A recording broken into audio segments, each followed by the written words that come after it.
Hi guys, I'm back just to help you with another quick recording before your exam. So I'm going to carry on with the 2020 exam paper, and I am going to do question 3 for you in this recording. It's quite a good question. It's on your learning unit 2, which is your debtors and creditors reconciliation.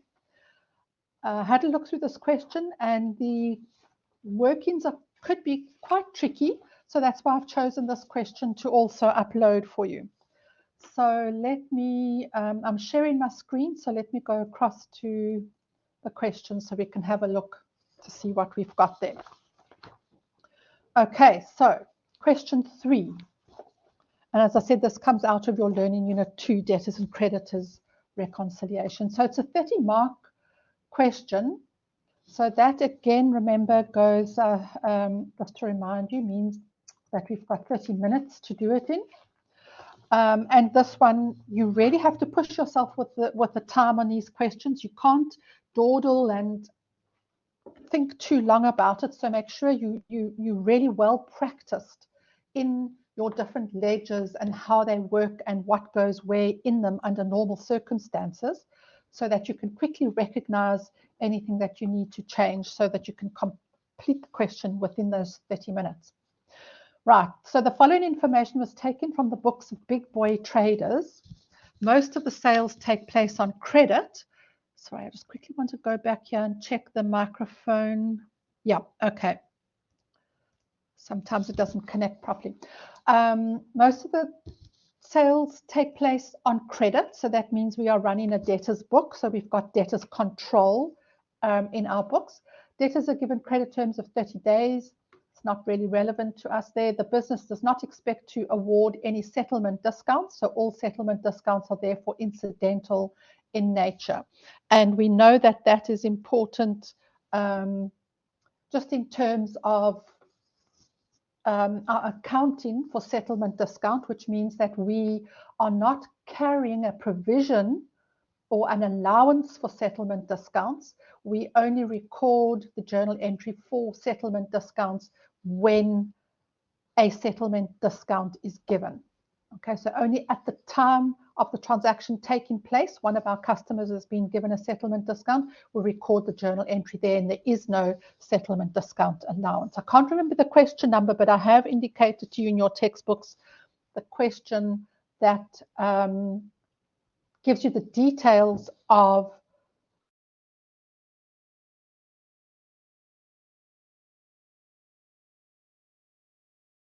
have a look for that as well, because that is important that you know how that works. Okay, so let's just go and have a look at the bottom. To always like to go and see what the required is before we read through all the questions, so that we know where we're aiming for. So we must prepare a corrected debtors control account using the information provided above. Note, the opening balance that they've given us of 10,000 Rand is incorrect. So prepare a corrected debtors control account. So here we've got a debtors list. We know what that is. This comes from our the debtors list are the totals from our debtors ledger. Just like a trial balance lists the totals from our general ledger. Debtors ledgers and creditors ledgers list the totals of each individual account from the debtors and creditors ledgers. Okay, so that's our debtors list. And here they have given us a debtors control account. So this is our general ledger T account.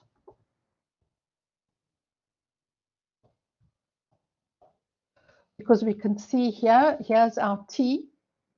There's the name of the account across the top, and we've got date, details, folio, amount on the left-hand debit side, and we've got date, details, folio, amount on the right-hand credit side. So that gives us our T, okay? So they say we must give a corrected debtors control. So clearly there are errors in this one that we have to fix, and we've got to reproduce it corrected using the information provided above. So the information provided above will be all of this additional information over here.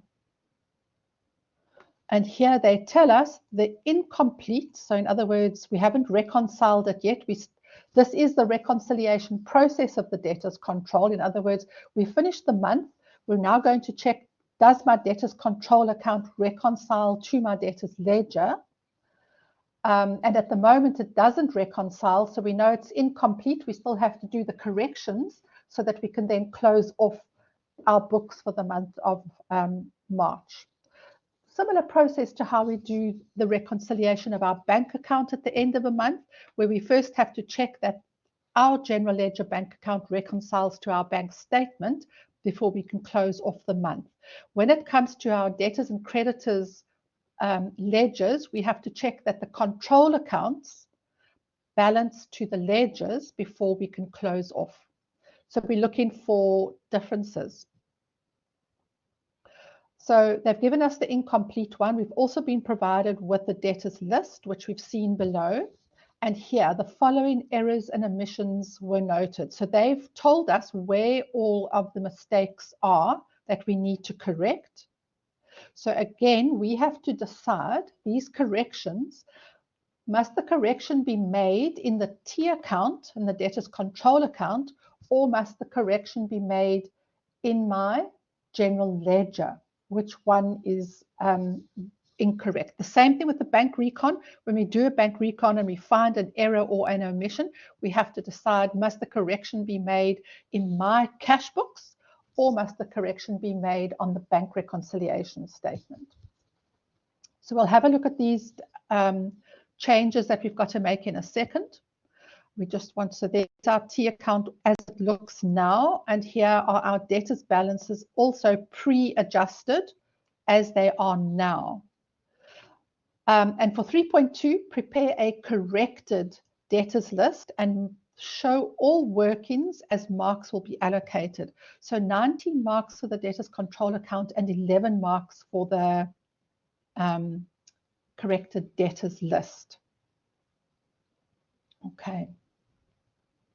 So in order to do what I would do with this particular question, if I had a look at it, I would first go and correct the debtors list using the adjustments that they've given me above, so that I knew what my total for my debtors list is, because that would also tell me what my total is over here that I am going to carry down as my balance carried down, because this total and this total must be identical. And when my balance carried down total on my T account and my total of the ledger, when those two are the same, then I have reconciled my general ledger to my debtors ledger. So the easier one is to first work out what the debtors ledger total is, and then we know what we're aiming for over here, and it will be then easier to pick up whatever errors that we have to make allowances for. So what you're going to do in order to correct the debtors ledger, the debtors list, because they told you here show all workings, is you are going to do it debtor by debtor, apples, and you're going to start out with the pre-adjusted balance, and then you are going to plus or minus any adjustments that you've got to make, which will give you the corrected total. And then you'll total up all of the corrected totals to give you then your correct reconciled total for the month. So let's just go and have a look at what that looks like on the workings, just so that you can get an idea of what we're going to do. So here's the debtors' names. This is the pre-adjusted balance. So this and this is what the information that was given to us. Under the workings, we are going to say plus this amount and minus that amount, depending on what the adjustments are that we're going to make. And then that will give us a new post-adjusted balance. And then we'll add up the post-adjusted balances to give us our total and then we know what total that we are aiming for. Okay, so let's go and have a look at these adjustments here so that we know. Okay, following errors and omissions. Remember, guys, you're going to take a highlighter with you to the exam, colored pencils, red something, so that you've got something with you there to highlight, underline, so that information that you need to stand out clearly in the question paper while you're doing your work-ins, that you've done that. It's extremely helpful. You really need to engage with the paper from a point of view of circling things, underlining, highlighting. That's going to make your work-in much easier. Okay, so the first thing is the total of the debtors journal was overcast by 150. So this here doesn't involve one of our individual debtors. This is going to be I'm going to put here, that's a debtors control adjustment. Okay.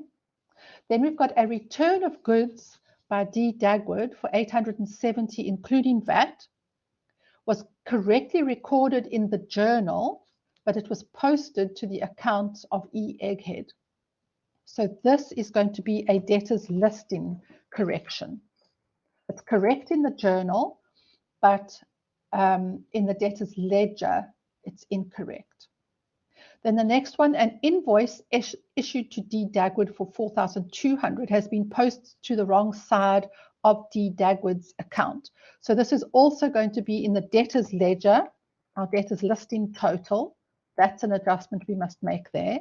No entry has been made for a check for 1,500 Rand, which was returned by the bank due to insufficient funds. So here they tell us no entry has been made. So that means we haven't recorded that transaction in either the general ledger in the debtors control account or in the debtors ledger in the individual account for, and this is our client A Apples.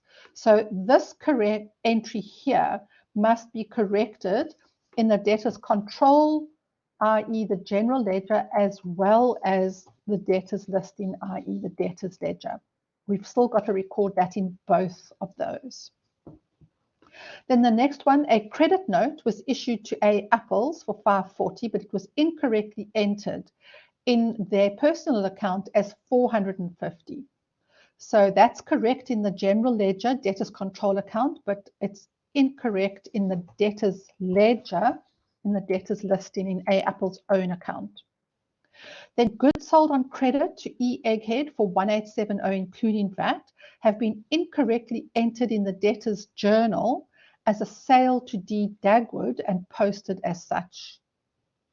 So the amount is correct. So in the actual general ledger, the control account is correct, but in the debtors ledger, in the individual accounts in the debtors ledger or debtors listing, we need to make a change. Okay, so that gives us an idea, and always do this straight away where they've given you a list of adjustments and you've got to decide what to do with each of those adjustments. First, go through the list and highlight or mark off exactly what you're going to do with each of those amounts. So we said we want to correct our debtors listing first.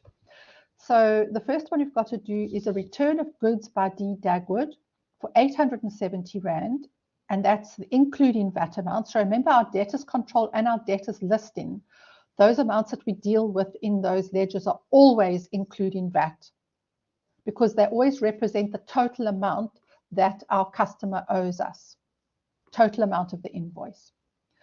It was posted to the account of E. Egghead. So we have to go to E. Egghead and subtract the 870 from their account.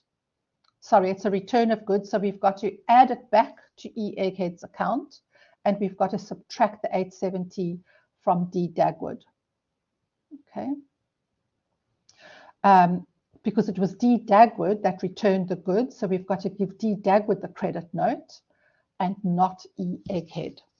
So we go here. So D Dagwood, we have to give him the credit note. So there's the minus 870 there. And here's E Egghead, and we are plus 870 over there. So that's all you have to do. We just have to decrease the amount that D Dagwood owes us. We've got to increase the amount that E Egghead owes us. And you can see that E Egghead's account was actually in a credit balance, which shows us that was incorrect, because a debtor's account should never be in a credit balance. That's under very unusual circumstances would that be true. Okay. So that's all you have to do for that particular correction.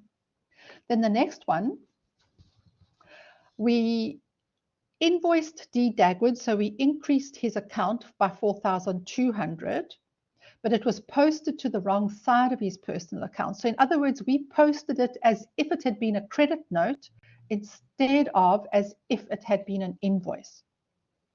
So we must go to D Dagwood's account, and we have to add back the 4,200. In other words, add the invoice to his outstanding balance. But we also have to add back the credit, because remember, we have currently his account is sitting with a 4,200 Rand credit on it that does not belong there. So we first have to reverse the credit, so plus 4,200 to his account, and then we have to plus his account by 4,200 in order to record the invoice as it should have been. So this is a plus 42 and another plus 42.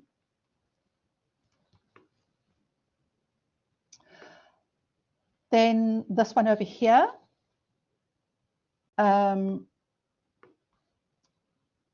of our customers paid us by check, but the check was returned by the bank. That means the check was bounced.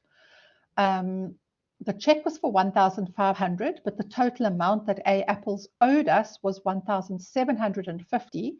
So clearly, we had given him 250 Rand settlement discount. He paid us 1,500, and we had written the other 250 Rand off, credited to settlement discount. So we have to add back the check for 1,500, and we have to add back the settlement discount.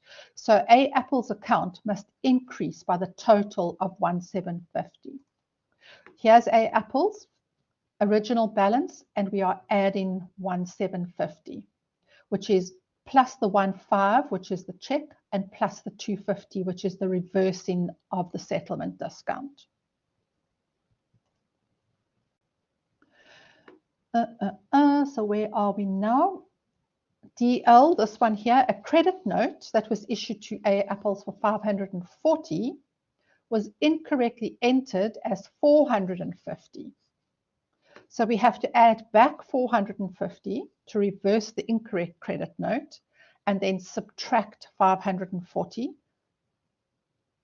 to subtract the correct amount. So plus 450 minus 540.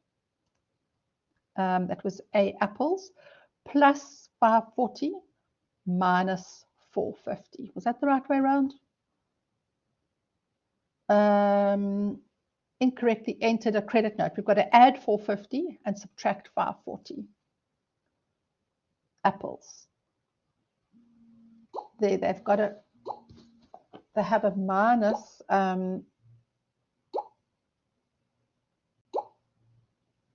They've got a minus, sorry, I was just quickly stopping that over there. Where am I? It's minus 90, which is, this is in brackets, minus 540 plus the 450. It's just the way they've written it, which is a little bit confusing, but we are going to subtract a net 90 Rand from their account. And then the last one, goods sold on credit to E Egghead for 1870, including VAT, was incorrectly entered in the debtor's journal as a sale to D Dagwood and posted as such. So an invoice for 1870 must get subtracted from D Dagwood's account and must get added to E Egghead's account. So D Dagwood subtract the 1870 because he doesn't owe us that money, and go to E Egghead and add the 1870 there because he owes us that money. So those are all of the corrections that we've made. We've done all of those. So once we've written them all down in the workings, and you can write these workings down. I would have maybe done it with a bit more detail here so I could see what I was doing, but it doesn't matter how you do it, as long as you start out with the original amount they gave you and you plus and subtract the adjustments to get the final post-adjusted balance. And we've now got a new total for our debtors list of 25,570. Okay. So that's 3.2. Now that we know that this is the balance that here's our debtors control account. Okay, this is the corrected one. So we know that our balance brought down at the bottom here must be 25,570. Balance carried down must be 25,570. And the balance brought down must be 25,570. So you can write those amounts in straight away because we know that that's what we are aiming for. So whatever total you got over here must be the total that you want over here, because that's how you're going to reconcile your general ledger to your debtors ledger. Okay. Then let's go and have a look at what else was on the, no, sorry, I'm going to the wrong question. What else was on the debtors control account, and to see what other corrections that we must make. So in the question, they told us that this amount was incorrect. So we know when we duplicate it on our answer book, we're going to write down balance brought down, but we're going to leave that blank because we need to recalculate that amount. That 10,000 is incorrect. Then let's go and have a look at what else they gave us. Debtors control, on the right-hand side, we record from our cash book receipts the money that the debtors paid us in order to pay off their accounts, and that is correct. It's on the credit side because the debtors control decreases when our debtors pay us. So that is correct. Just go back here.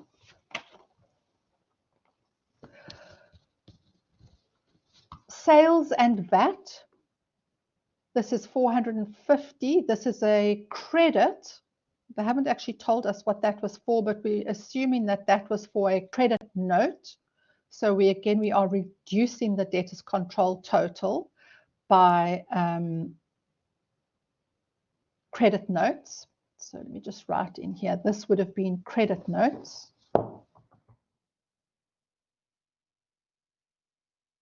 Whatever reason. And then on the left-hand side here, we've got sales and VAT. This would have come from the debtors journal. This side over here would have come from the debtors allowances journal. Okay, you're with me?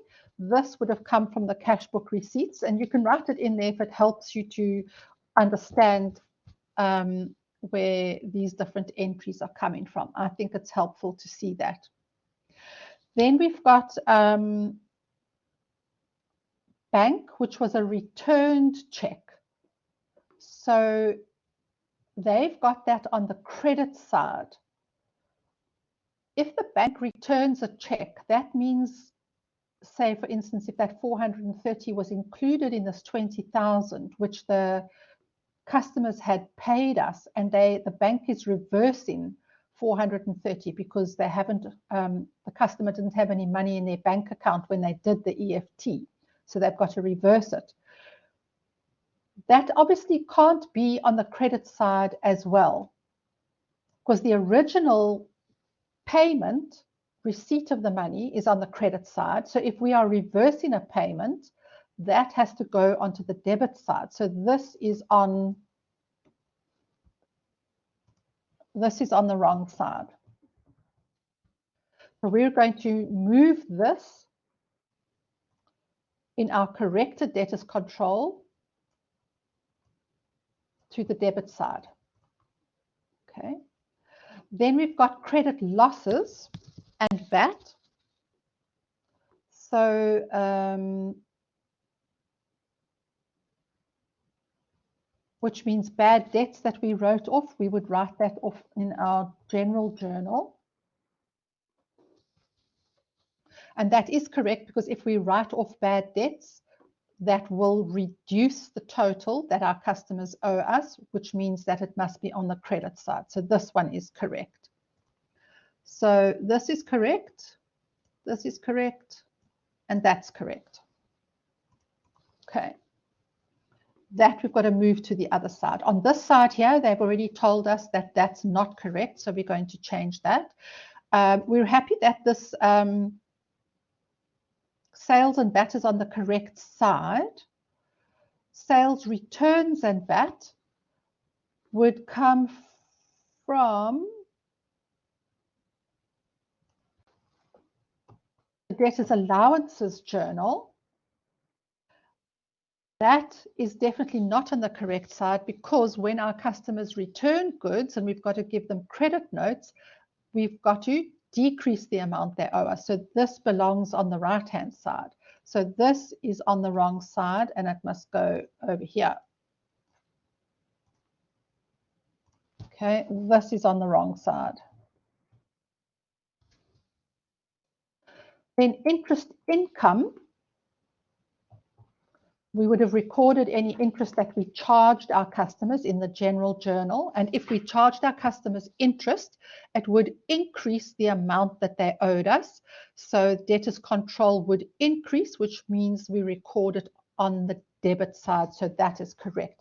We would debit debtors control and credit interest income, because that would be an income account. So we are happy that this is correct. That's on the wrong side. This is correct as it stands now. It's as in terms of it being on the correct side, and nothing obvious that we need to make any changes. Okay, so just with so far we know that these we're going to leave that blank. We're going to leave these other amounts where they are, and these two we're going to swap the 430 to the left-hand side, and we're going to put the 24 on the right-hand side. And then we're going to go through our list over here, these couple of parts here where it says debtors control, and we will then adjust the totals that we're reflecting in the debtors control as well. Okay, so currently at the moment, this is blank, because we're going to work out at the end of the when we finished what that amount should be, because as it says at the bottom, that is going to be your balancing figure. We know that this must be 2570, because that must match to our debtors control. This is exactly as it came from the original one on the question paper. That's as it came from the question paper, and that's as it came from the question paper. On this side over here, the interest income is exactly as it came from the question paper. We're not making any changes to that. So those amounts there are no changes. Then this 24, we've now moved it over to the correct side, and our 430, the bank RD, we've moved that to the correct side. Okay, so after moving this to the correct side, there were no other changes that we had to make.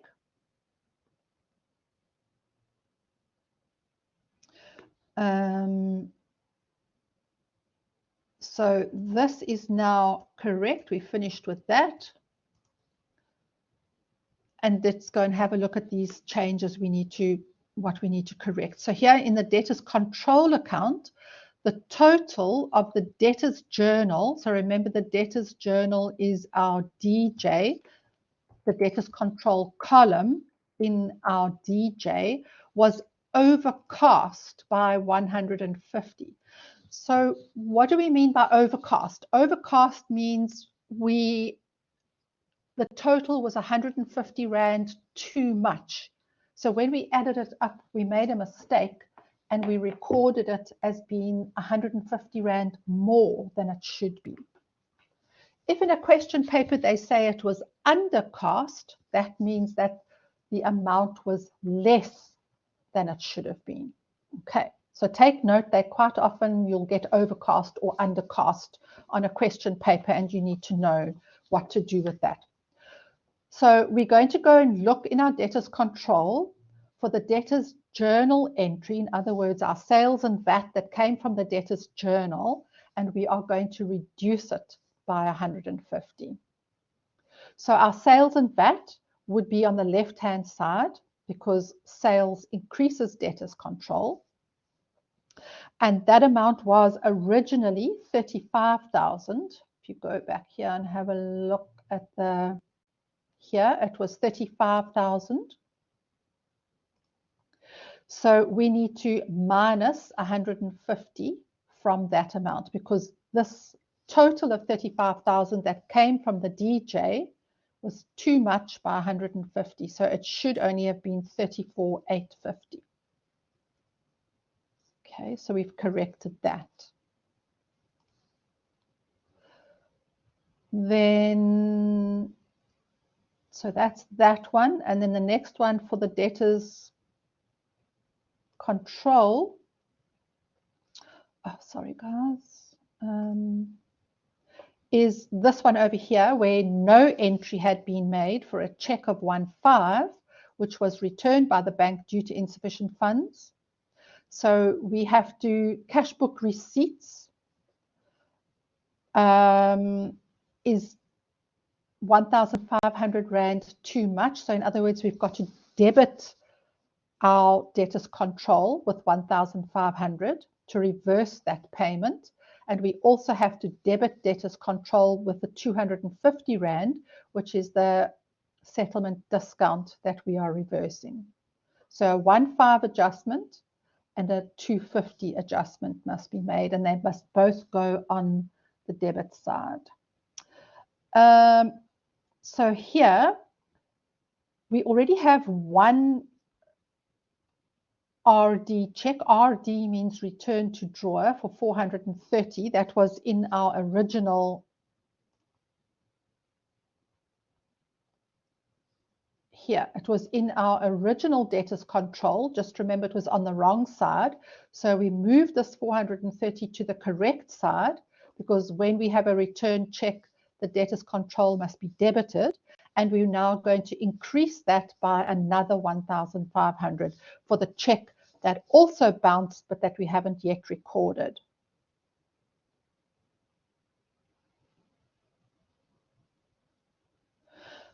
And then, where is my...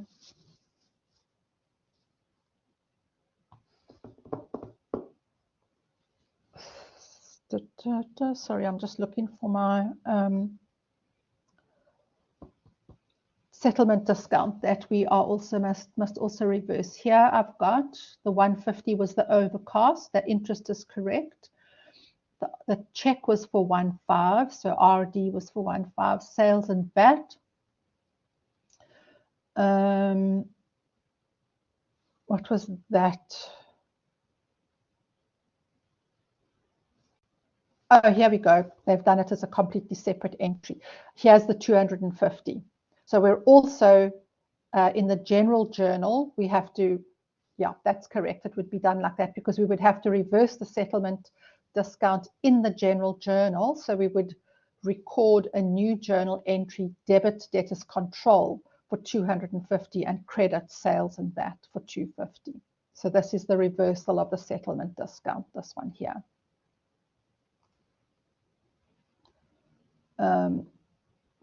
Well, I'll fit this in here.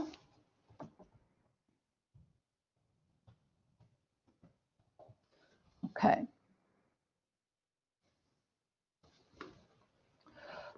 So on this side, we don't have to make any more corrections. And if we go back to our list of adjustments, we can just double check. It was only this one here and this one here that we had to adjust in our debtors control, and we've done both of those. So now what you would do is total up your left hand, your right hand, because you know that that's incorrect. So you don't bother to total this side. You'll total this right hand side. Sorry, let me just make that a little bit smaller so it fits on. You'll total the right hand side because this is now all the journal entries. It's correct and we know what that amount is. So you'll total all of that to get 48,670. Okay, remember you will have written in this line balance carried down 25,570. That was not given on your the balances at the end here were not given on the original question paper. So you know that that must be, you know that that is what the total must be because we did 3.2 first. So we know that this must be 48,670, which means that we carry the 48,670. If the right-hand side adds up to 48,670, the left-hand side must also add up to 48,670.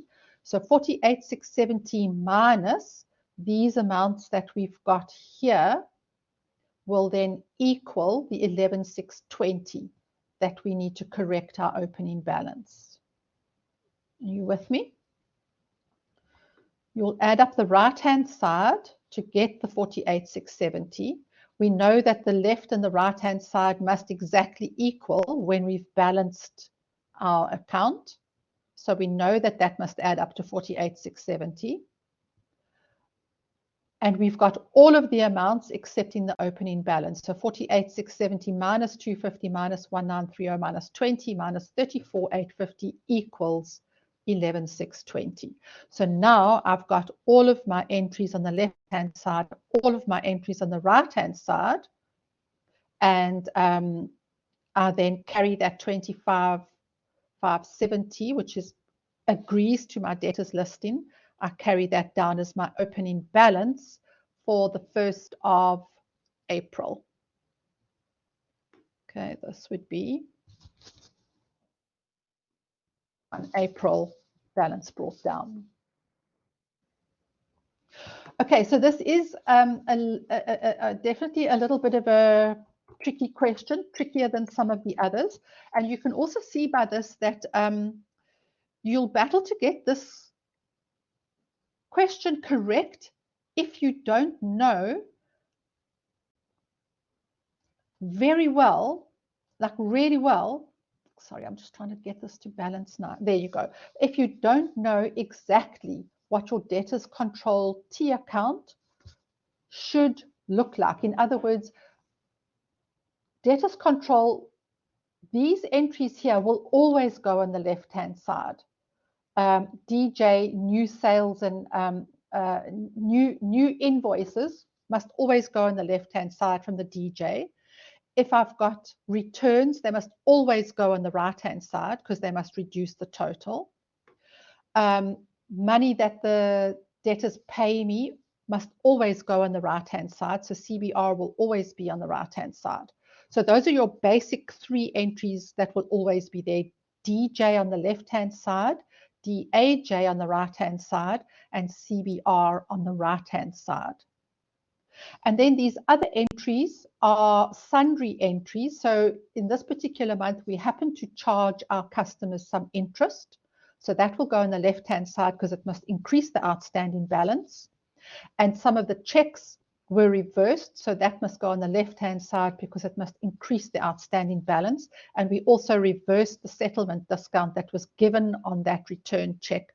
That must also go on the left-hand side.